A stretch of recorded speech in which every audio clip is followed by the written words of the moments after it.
மன வேதனையை அப்படியே இங்க கொட்டி தீர்த்திருக்கிறார். கடைசியில நம்ம கிட்டையும் ஒரு கேள்வியை வச்சுட்டு போயிருக்கிறார். நம்ம வாழ்க்கையில நம்ம தலைமுறை தான் மோசமான தலைமுறை.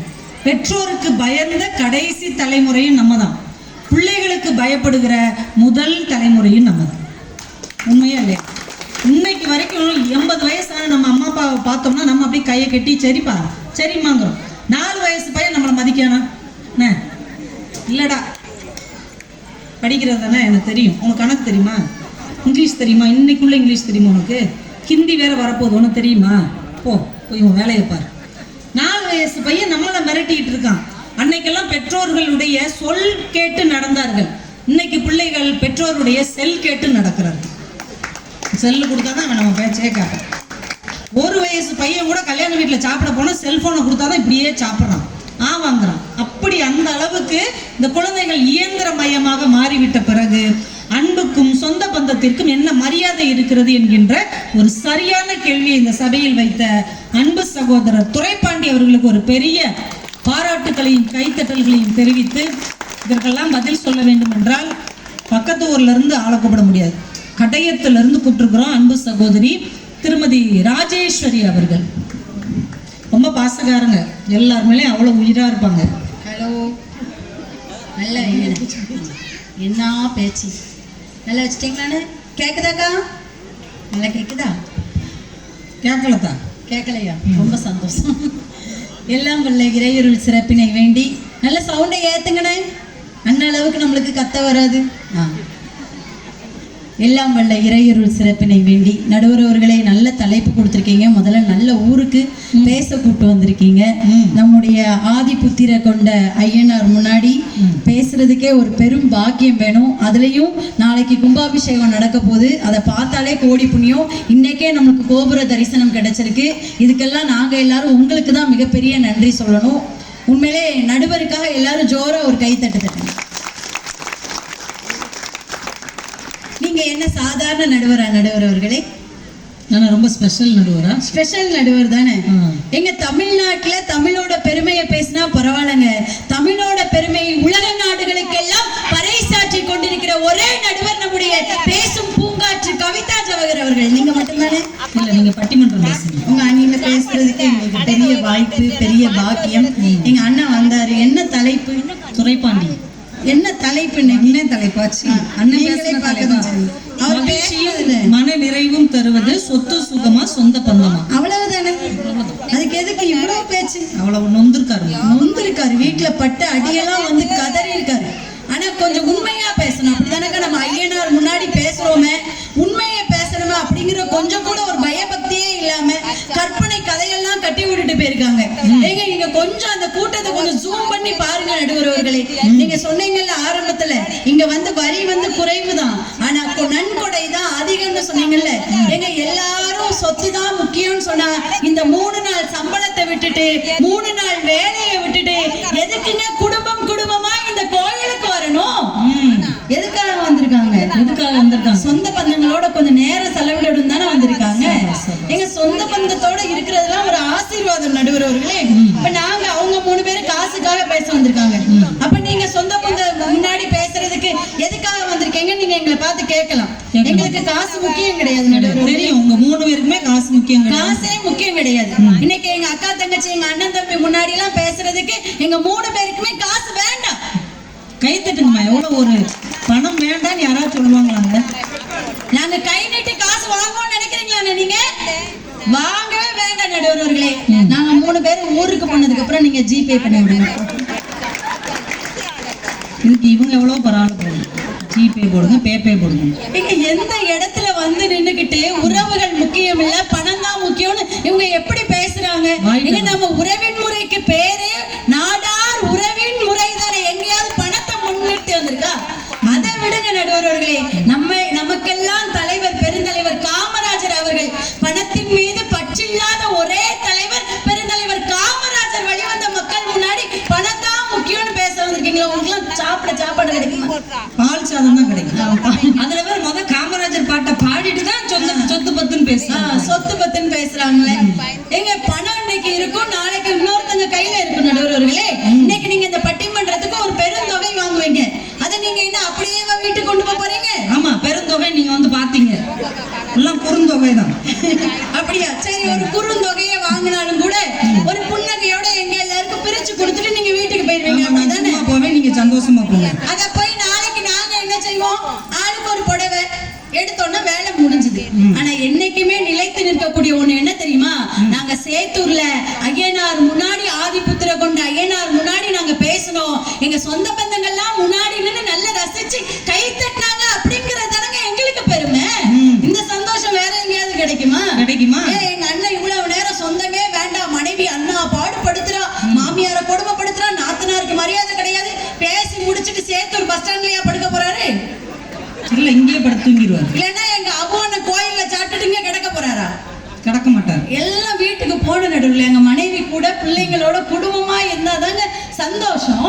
என் தங்கச்சிங்க பேச வந்திருக்கால, கேக்குறாரு என்கிட்ட, திருவாரூருக்கு எத்தனை மணிக்கு பஸ் 8 தடவை கேட்காரு. எப்படா நிகழ்ச்சி முடிக்கலாம்னு ஒரு முடிவோட இருக்காங்க நடுவர்களே.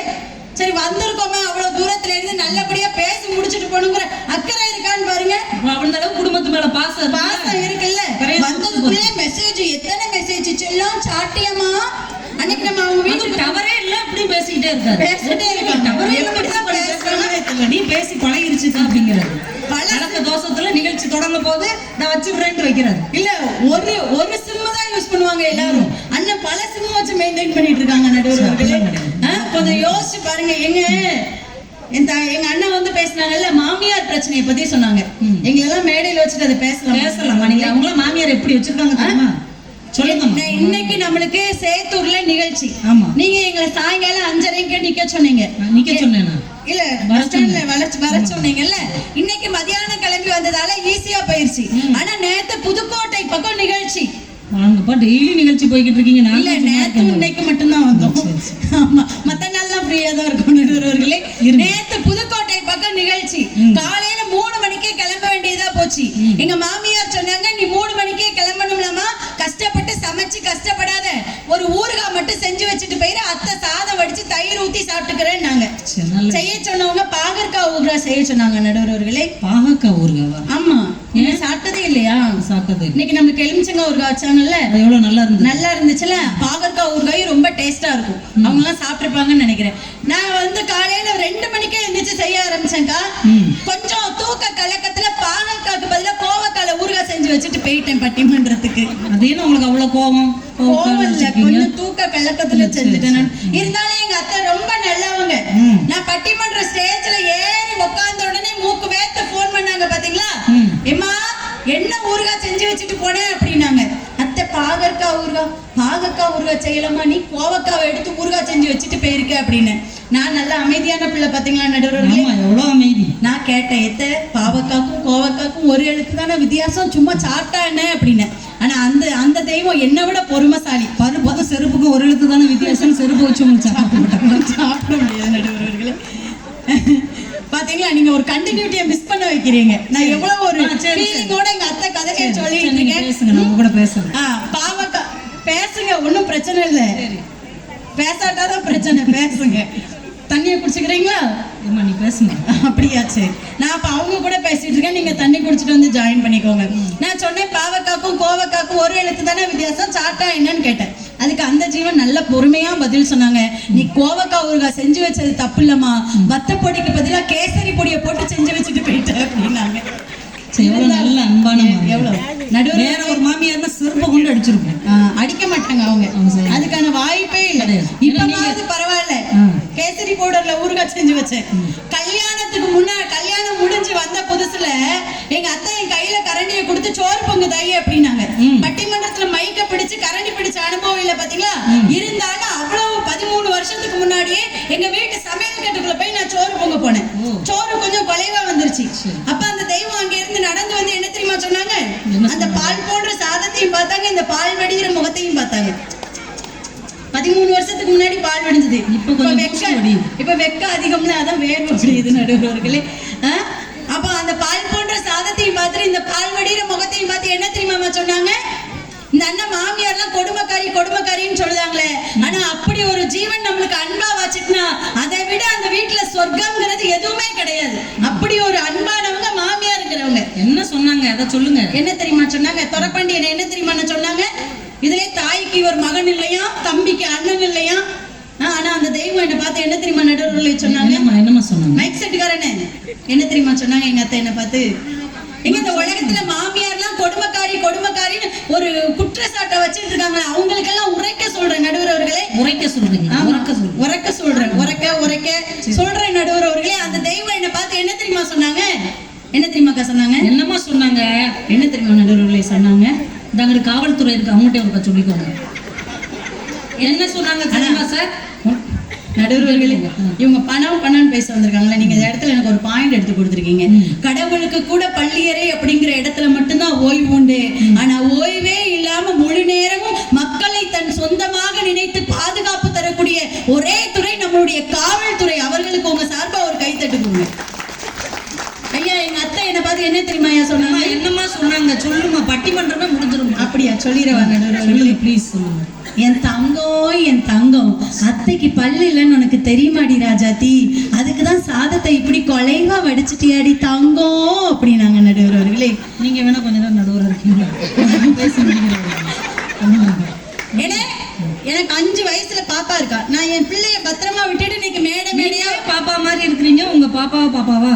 இந்த பாயிண்ட் எனக்கு ரொம்ப பிடிச்சிருக்கு. நீங்க இந்த மாதிரியே பேசுங்க, எனக்கு ரொம்ப பிடிக்கும். நான் நிறைய பொய் தான் பேசுவேன். பரவாயில்ல, கவிதைனாலே பொய் தானே நடுவர் அவர்களே. கவிதா எப்படி மெய்யா இருப்பாங்க? ஆனா இருந்தாலும் வந்து எங்க அண்ணன் நாத்தனாரை பத்தி பேசினாங்க, அப்படிதானே? ஏதோ 10,000 ரூபாய் கேட்டாங்களாம். எங்க ஒரு விஷயம் யோசிப்பாங்களா? பெண் குழந்தைகளுக்கு நாங்க நகை போட்டு தானே கல்யாணம் பண்ணி கொடுக்குறோம். பணம் பேசுறாங்கல்ல, அவ்வளவு நகை போட்டு கல்யாணம் முடிச்சு போனதுக்கு அப்புறமும் இந்த அண்ணன்மார தொந்தரவு பண்ணிக்கிட்டே இருந்தீங்கன்னா மனைவி நாங்க தட்டி கேட்க தானே செய்வோம். என்ன தொந்தரவு பண்ணிட்டாங்க உங்ககிட்ட? வந்து 10,000 ரூபாய் கேட்டது ஒரு குற்றமா? 10,000 ரூபாய் மட்டுமே கேட்காம உங்களுக்கு நாத்தனார் இருக்கா நடுவர் அவர்களே? இருக்காங்க. எத்தனை நாத்தனார் இருக்காங்க? ஒரு நாத்தனார். ஒண்ணு தானே? அப்ப நீங்க உங்களுக்கு அனுபவமே கிடையாது, உங்களுக்கு புரியாது. வேற யாருக்கா? உங்களுக்கு எத்தனை நாத்தனார் இருக்காங்க? 2 நாத்தனார் உள்ளவங்க கை தூக்குங்கம்மா. 2 நாத்தனார் உள்ளவங்க கை தூக்குங்க. 3 4 5 அம்மாவுக்கு 4 நாத்தனாரா? அப்பா பரவாயில்லையே. 5 அதான் பரிதாபம் ஆயிட்டாங்க. அவ்வளவு 5க்கு மேல யாருக்குமே கிடையாது நடுவர்களே. ஆனா எனக்குலாம் 7 நாத்தனார்னு. 7 நாத்தனாரா? ஆமா, 7.5 கிடையாதுன்னு கேட்க கூடாது. அது கேட்டீங்கல்லம்மா? அந்த பக்கத்துல பெத்து வச்சிருக்கோம்ல நடுவர்களே, அது வேற யாரும் கிடையாது, என் தங்கச்சி தான். நான் எப்பவுமே 7.5. ஆமா, 7.5 கூட கூட்டிட்டே தான் அலைவேன். நானும் 2 வரையும் தான் கூட கூட்டிட்டேன். ஆனா எனக்கு 7 நாத்தனார். அங்க இருந்து ஒரு அம்மா கேக்கு 2 3 நம்மளால சமாளிக்க முடியல, இந்த பிள்ளை எப்படி 7 சமாளிக்குது? லீவு விடணும்க்கா. 7 ஊர்ல இருந்து எங்க ஊருக்கு வந்துரும். கிராமம் பாத்தீங்களா? வீட்டுக்கு இந்த மாதிரி பெரிய திண்ணை இருக்கு நடுவர் அவர்களே. 7 பேரோட வேலை என்ன தெரியுமா பாப்பா? திண்ணையில உட்காந்து தாயக்கட்டை விளையாட வேண்டிய வேலை. 7 பேர் எப்படி தாயக்கட்டை? 4 பேர் தான் விளையாட முடியும். இல்ல, 4 கட்டை நடுவர் அவர்களே. உங்களுக்கு கணக்கு தெரியுமா? நல்ல தெரியாது. 7 நாத்தனாரு, ஒரு மாமியாரு, மொத்தம் 8 பேர் ஆச்சா? 8 பேரு 4 கட்டத்துக்கு 2 பேரா செட்டு போட்டு விளையாடுவாங்க 12 வளையல வச்சு. நீங்க என்ன செய்வீங்க? அவ்வளவு பேருக்கு உள்ள உட்காந்து சோறு பொங்கி காபி போட்டு இன்னும் லீவ் உடல இல்ல, அடுத்த மாசத்துல மெலிஞ்சிருவேன் நடுவர்கள். நீங்க நிறைய பட்டிமன்றம் கொடுத்துருங்கன்னா நான் எஸ்கேப் ஆகி வந்துருது. சரி, அப்ப நீங்க நல்ல பேச்சாளர்களை வச்சு நல்லா நடுவர். நாங்க மலரக்கா கூட போறோம். மலரக்கா கூட போ. ஆமா, இல்லன்னா எங்க அம்மா கூட போறோம். நடுவர் அவர்களே பாத்தீங்களா, நீங்க அடுத்தாலையும் கண்டினியூட்டி என்னென்ன சொல்லிட்டு இருந்தா கொஞ்சம் ஞாபகம் மறதின்னு எனக்கு. 7 நாத்தனார் பாடப்படுத்துறாங்க பாத்தீங்களா? தாயக்கட்டை விளையாண்டாங்க. 8 பேர் செட்டு போட்டு விளையாண்டாங்கக்கா. நான் அடுப்படியில உட்காந்து சோறு பொங்கிட்டே இருந்தேக்கா. இந்த அடிக்கிற வெயிலுக்கு மைனிமாருக்கு ஜூஸ் போட்டு கொடுக்கலாமே அந்த நேரம் பார்க்க வாசல்ல தர்பூசணி வித்துட்டு ஒரு அண்ணாச்சி போயிட்டு இருந்தாங்க. கிச்சன்ல உள்ள அவ்வளவு வேலையும் போட்டுட்டு குடு குடு குடு குடுன்னு ஓடுன நடுவர் அவர்களே தர்பூசணி வாங்க. எங்க சின்ன நாத்தனா திண்ணையில உட்காந்து சொல்லுது, தாத்தா பாருட்டி தர்பூசணி வாங்குறதுக்கு ஒரு பூசணிக்காய் உருட்டு உருட்டு. கரெக்டா தானே சொல்லுங்க? கரெக்டா தானே சொல்லுங்க? எங்க இருந்தாலும் எனக்கு கோவம் வரும்னு நினைக்கீங்க? கோவம் வந்து அப்படியே இந்த பூசணிக்காய் மண்டையில போட வச்சேன் நானு. எங்க அம்மா பையனை எப்படி அழகா பெத்து வளர்த்து விட்டுருக்காங்க. உள்ள போய் 8 பேருக்கு ஜூஸ் போட்டு கொண்டு வந்து கொடுத்தேன். அப்பயும் உங்க சின்ன நாத்தனார் கேட்டிருப்பாங்களே, எப்படி ஒரு லூசே ஜூஸ் போட்டுருக்கிறது? இல்ல அப்படி சொல்லல. நான் ஜூஸ் போட்டோம்ல, பிறகு மதியானத்துக்கு ரசம் வைக்கணும்ல, அவ லூசுன்னு சொன்னா பிறகு ரசத்துக்கு பதிலா விஷம் வச்சோம்னு தெரியும்ல. ஏன் நீங்க வைக்கிற ரசமே விஷம் மாதிரி தானே இருக்கும்? இப்பெல்லாம் சொல்லக்கூடாது. சொல்ல மாட்டேன். நல்லா சமைப்பேன். சரி. ஆமா, நீங்க அந்த பணத்துக்கே சப்போர்ட் பண்ணி பேசாதீங்க. பண்ணல, பணத்துக்கு கொஞ்சம் தள்ளி உட்காருங்க. சரி. ஆமா. இருந்தாலும் ஜூஸ் கொடுத்ததுக்கு அப்புறம் அவங்க எவ்வளவு பெருமையா சொன்னாங்க தெரியுமா? அப்பா, என் தம்பி பொண்டாட்டி மாதிரி உலகத்துல ஒரு அன்பான ஜீவனே இல்லைன்னு சொல்லி சொன்னாங்க. இன்னும் அதுக்குள்ள பெல் அடிச்சிட்டீங்க. ஜூஸ் முடிஞ்சு போச்சு, கதையும் முடிஞ்சு போச்சு. அப்படிலாம் சோறுல ஆரம்பிச்சு சொல்லாதீங்க. ஜூஸ்ல முடிஞ்சு. என்னமோ எங்க அண்ணன் மனைவி இவ்வளவு குறை சொன்னாங்கல்ல, இங்க எத்தனையோ பெண்கள் இருக்காங்க. அவங்களுக்கெல்லாம் ஆண்கள் சம்பாத்தியத்தால, பணம் கொடுக்கறதால, துட்டு கொடுக்கறதால அவங்களுக்கு இன்பம் வந்துராது. நகை நட்டு எடுத்து கொடுத்தா சந்தோஷம் வந்துராது. துட்டு கொடுக்கறதால சந்தோஷம் வந்துராது. அவங்களுக்கு கொஞ்சம் விட்டு கொடுத்து போங்க, வாழ்க்கை ரொம்ப சந்தோஷமா இருக்குங்க. இன்னைக்கு அண்ணன், தம்பி, அக்கா, தங்கச்சின்னு எத்தனை உறவுகள் நமக்கு இருக்கு. இதுல இன்னொரு விஷயம் என்ன தெரியுமா நடுவர்களே? இந்த சீர்முறை செஞ்சே சீரழிஞ்ச ஒரு ஜீவன் உலகத்துல இருக்கு. அதுதான் இந்த தாய் மாமன் அப்படிங்கிற உறவு. தாய்க்கு அப்புறம் அவன் இல்லைன்னு வச்சுக்கோங்க, நம்மளுக்குன்னு உலகத்துல யாருமே கிடையாது நடுவர்களே. தாய்க்கு அடுத்து தாய் மாமன் தாங்க. அவனை விட ஒரு உறவை இவங்க பணம் கொடுத்து வாங்க முடியுமாங்க? கொஞ்சம் யோசிச்சு பாருங்க. நான் 2 விஷயம் சொல்லி முடிச்சுக்கிறேன் நடுவர்களே. இந்த அப்பான்னு ஒரு கேரக்டர் இருக்கும் நம்ம வீட்டுல, அப்படிதானே? எவ்வளவு சம்பாதிக்கிறோம் அப்படிங்கிறது பெருசு இல்லைங்க. அவருக்காண்டி எதுவுமே வாங்க மாட்டாருங்க. அவருக்காக எதுவுமே ஆசைப்பட மாட்டாருங்க. ஒரு அப்பாவும் பொண்ணும் ஆத்துக்கு அந்த பக்கம் நிக்காங்க. ஆத்து நிறைய வெள்ளம் போகுது. அப்ப அப்பா வந்து பொண்ணு கிட்ட சொல்றாரு, பாப்பா நம்ம ஆத்த கடந்து போகணும், நீ அப்பா கைய பிடிச்சுக்கோ, நான் வந்து உன்னை கூட்டு போயிறேன் அப்படின்னு. அந்த பொண்ணு சொல்லுது, இல்லப்பா நீங்க என் கைய பிடிச்சுக்கோங்க அப்படிங்குது. ரெண்டுத்துக்கும் ஒரே தானே அர்த்தம் தங்கம். நான் பிடிச்சா என்ன, நீ பிடிச்சா என்ன? அதுக்கு அந்த பிள்ளை சொல்லுது, இல்லப்பா நான் உங்க கையை பிடிச்சிருந்தேன்னு வச்சுக்கோங்க, பயத்துல கையை விட்டாலும் விட்டுருவேன். ஆனா நீங்க என் கையை பிடிச்சிருந்தீங்கன்னா உயிர் போகக்கூடிய நிலை வந்தால் கூட என்னை நீங்கள் கைவிட மாட்டீர்கள்னு சொன்னீங்கன்னா அதுதாங்க அப்பாங்கிற ஜீவன். அவங்களை எத்தனை கோடி கொடுத்து இவங்க வாங்குவாங்க? கொஞ்சம் யோசிச்சு பாருங்க. முந்தா நாள் சாத்தூர் மாரியம்மன் கோயிலுக்கு போயிருந்த நடுவுகளே, நல்ல பணக்கார வீட்டு அம்மா, நகை போட்டிருக்காங்க, புடவை கட்டி இருக்காங்க. ஆனா வர்ற போறவங்கள்ட்ட எல்லாம் முந்தி ஏந்தி பிச்சை கேட்டுட்டு இருந்தாங்க. நான் போய் கேட்டேன், ஏமா இவ்வளவு வசதியா தானே இருக்கீங்க, அப்புறம் ஏன் மடி பிச்சை எடுக்கிறீங்கன்னு கேட்டேன். என் வீட்டுல பணம் இருக்கு, வீடு இருக்கு, கார் இருக்கு, எல்லாமே இருக்கு, 10 தலைமுறை உட்கார்ந்து சாப்பிடுற அளவுக்கு ஆஸ்தி இருக்கு. ஆனா தலைமுறையை வாழ வைக்கிறதுக்கு, ஒரு வம்ச விருத்தி பண்றதுக்கு ஒரு குழந்தை இல்லைன்னு தாயி நான் வந்து பிச்சை எடுத்துட்டு இருக்கேன். இன்னைக்கு மழலை செல்வங்களுடைய அன்பை எத்தனை கோடி கொடுத்து இவங்க வாங்குவாங்க நடுவர்களே. எல்லாத்துக்கும் மேல நம்ம எல்லாம் கட்டி காக்கக்கூடிய ஒரு ஜீவன் உலகத்துல இருக்கு. அதுதாங்க நம்முடைய அம்மாங்கிற ஒரு ஜீவன். அவங்களுடைய அன்பை எவ்வளவு விலை கொடுத்து இவங்க வாங்குவாங்க. ஒரு விஷயம் தெரிஞ்சுக்கோங்க, பணம் வந்து நம்ம வாழ்க்கைக்கு தேவைதான். ஆனா அந்த பணத்தை சம்பாதித்து நாம் வாழ்வை கொண்டாடுவதற்கு கூட சொந்த பந்தங்கள் வேணுங்க. ஒருத்தன் கிட்ட பணம்